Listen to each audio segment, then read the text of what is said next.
మహబూబాబాద్ జిల్లా తొర్రూరు మండల కేంద్రంలోని జెడ్పీహెచ్ఎస్ పాఠశాల నుండి ప్రారంభమైన 17వ జాతీయ ఓటర్ల దినోత్సవం ర్యాలీని తొర్రూరు పట్టణంలోని గాంధీ విగ్రహం ప్రధాన కూడలి నందు ప్రభుత్వ అధికారులు, ఉపాధ్యాయులు, విద్యార్థులు అందరితో ఓటర్ల దినోత్సవం పురస్కరించుకుని ప్రతిజ్ఞ చేయించారు. ఈ కార్యక్రమంతో తొర్రూరు మండల తహసీల్దార్ శ్రీనివాస్ ఆధ్వర్యంలో నిర్వహించారు. ఈ కార్యక్రమంలో పాల్గొన్న వారిలో మండల విద్యాశాఖ అధికారి ఎం బుచ్చయ్య, పాఠశాల ప్రధాన ఉపాధ్యాయులు జె లక్ష్మీనారాయణ, ప్రభుత్వ అధికారులు, పాఠశాల ఉపాధ్యాయులు పాల్గొన్నారు.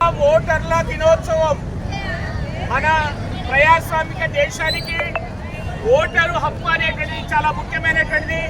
ప్రజాస్వామ్యాన్ని కాపాడాలంటే నిజాయితీగా ఓటును వినియోగించుకోవడం, అర్హులైనటువంటి వాళ్ళందరూ వినియోగించుకోవడం అనేటువంటి చాలా ముఖ్యమైనటువంటి అంశం.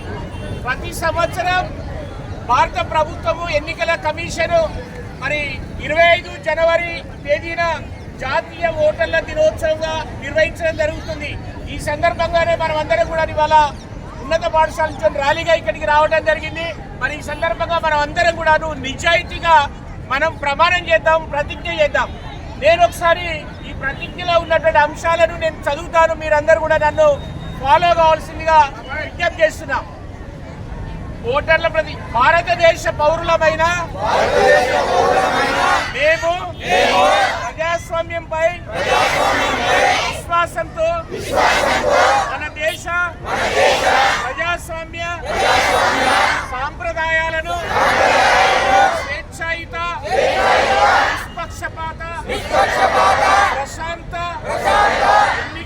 ఎన్నికల ప్రాభవాన్ని నిలబెడతామని